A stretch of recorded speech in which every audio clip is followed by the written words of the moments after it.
Hi, I'm Pattu from freefincal. Let's talk about profit booking in mutual funds. I have been talking about the simple secret behind investing in equity, and I have talked about how the returns in Sensex over the last 41 years has depended on just a few good years, and how one must be invested during those or before those good years, and after a huge return it's better to remove some money from your equity allocations, what is commonly known as profit booking, and secure it to debt. So let's talk about this.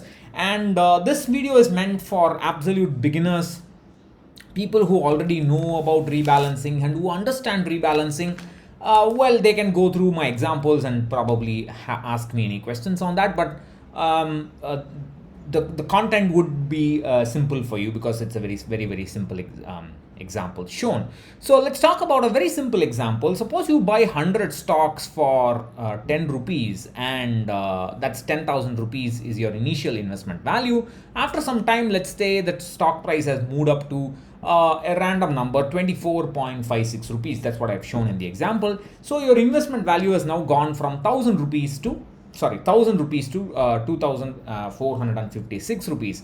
Now in our mind, we are always seeing this as 1000 plus 1456. So we see this 1456 as the profit, and we want to book this profit. That's unfortunately that's mental accounting, because it's not some bank account where you can just withdraw this 1456. If you want to take out money from a stock investment, you have purchased 100 stocks, you must actually sell some stocks. And basically, if you want to get back money worth 1456, then 1456 divided by the current stock price of 24.56 is actually 59.28. You can't sell 59.28 shares, you have to sell 59 shares or 60 shares.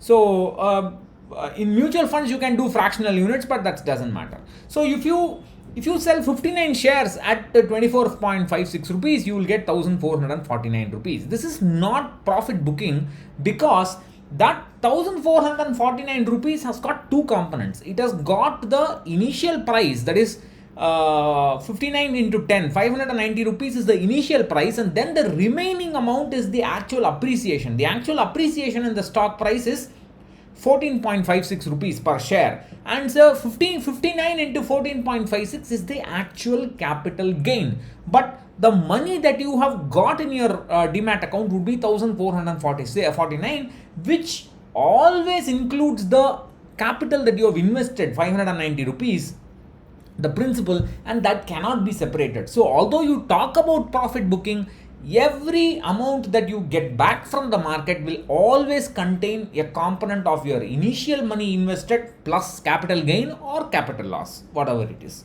If it is capital loss, it will be less than the amount of money that you have invested. So you must understand that this is a case of mental accounting. Just like people are saying, I am waiting for 2020 to end, 2021 hopefully will be better or not. How will Corona know the difference between December 31st, 2020 and January 1st, 2021?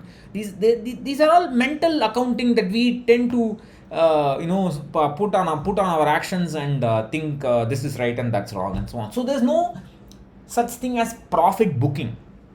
You are buying shares at market price, and if you want to take back and convert that into money, you have to sell shares at market price, at that current market price, and that will always have two components, the amount invested and the capital gain. So you cannot differentiate between these two. So this word, this phrase profit booking is a very colloquial term and should not be taken seriously. Alright, so we are now going to go through three examples of this so-called profit booking. And I have taken 5 actual annual returns from Sensex. If somebody had started investing in April 1999, after 1 year their return would be 37%, minus after one more year minus 29%, minus 1.85%, minus 11.98%, and in the fifth year 86.3%. So those 5 returns that you're seeing, They are actual returns from the market, and to keep things simple, we will assume the same return from the fixed income as 7%. So we are going to invest per year, we are going to just put in 1000 rupees as an example. So 1000 rupees in equity, 1000 rupees in debt. So if you do that after 1 year, at the end of the first year, this 1000 rupees in equity will become 1371, 1000 rupees in debt will become 1070. So now the initial asset allocation was 50% equity, 50% fixed income, and after 1 year it will become 56% and 44%. Now if you keep on investing and you have the sequence of returns, notice that the equity and the debt allocation at the end of the second year, third year, and so on is shown below, and in the last two rows, and you can see how they start swinging, because of you are not doing any kind of rebalancing, you're not doing any kind of reset, and it will swing as per the market returns. Now what we can do is to sleep better, because but that's the best thing that we can do, because we're taking so much risk. See, after 1 year you've got 37% return in equity, and you can see that you started with 50% equity and it became 56% because of this 37% return. So why not I remove some money from this 1371 and take that money and put it into debt. So instead of having 1371 rupees in equity and 1070 rupees in debt, we make it 50-50. So we have 1220 in equity and 1220 in debt. So I have basically taken some 150 something rupees and taken it from equity, booked profit if you want to call it. I've removed some money from equity and put it into debt, so that I have reset the asset allocation at the start of the second year. So at the end of the first year, the asset allocation was 56%, 44%. And then I have reset from 56-44 to 50-50 at the start of the second year, and by removing some money from equity and putting into debt, and that's called rebalancing. So a more, what should I say, polished way of saying removing money from equity and debt and putting it into debt, instead of using profit booking, we call it as rebalancing. There's nothing very different about it.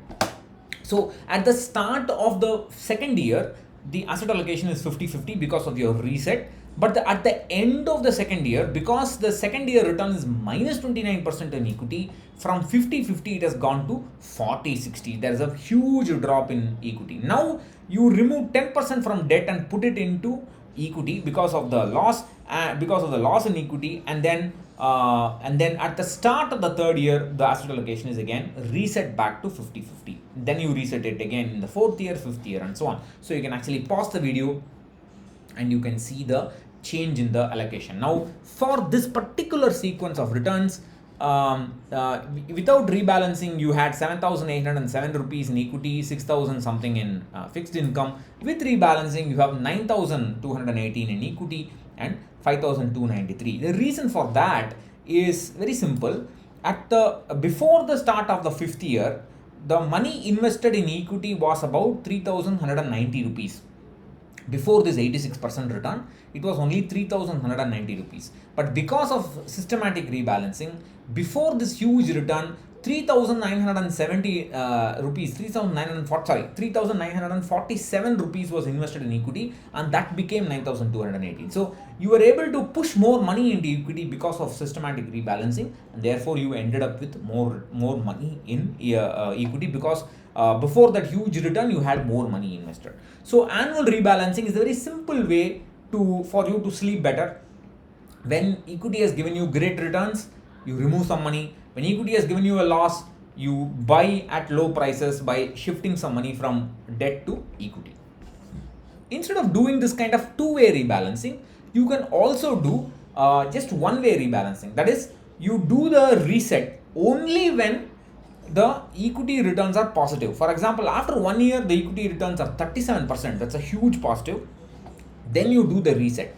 But after second year, equity is lost, you don't do the reset. After third year, equity is lost, you don't do the reset. Fourth year, equity is lost, you don't do the reset. And therefore, what happens is that if you book profit from equity to debt only when equity is positive, that's one way rebalancing. Then what will happen is gradually you will start building your equity corpus. you will start building your fixed income or debt corpus, whereas your equity corpus will fluctuate as per the money you put in. Now, please don't ask which is right.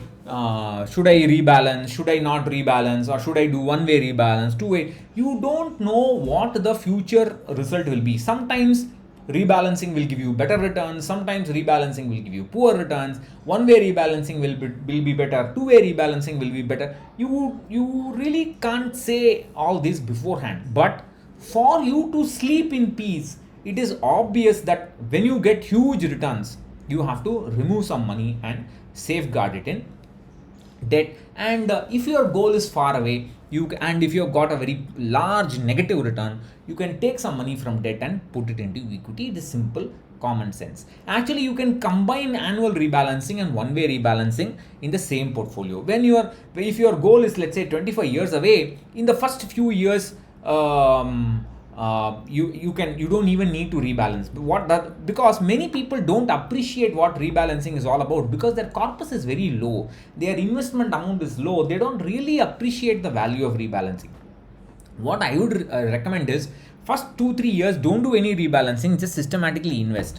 Build a corpus, then only you will understand, oh my god, my equity corpus is building up in value. If there's a huge crash, I will lose money. Then only you will start thinking about rebalance naturally in your head.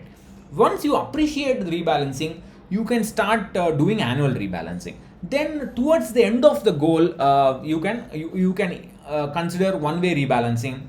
If you want, you can add more money separately, but that's a separate matter. But you can gradually start accumulating more money in debt. Please recognize, in these kind of examples, I have not changed the equity allocation. It's always 50%. If you are investing for 20 years, gradually you must start reducing the equity allocation much before your goal deadline. All these advisors out there, they say last 3 years it's enough if you reduce equity. That is just bullshit, garbage advice. In my Facebook group on lectures of goal-based portfolio management, I talk about how to gradually change equity allocation before retirement and after retirement, so that no matter what the market condition is, you can achieve your goal. If you want to know more about this course, if you look at in the description of the video, there is a sign up for a free seminar. You can sign up for that free seminar and learn more about what this course is all about, what you need to do to actually build a portfolio. That part is free. You can build a portfolio for free, and then you can learn about decide about whether you want to join the course or not. So that's all I have to say. If you have any questions, please ask them below. Bye bye.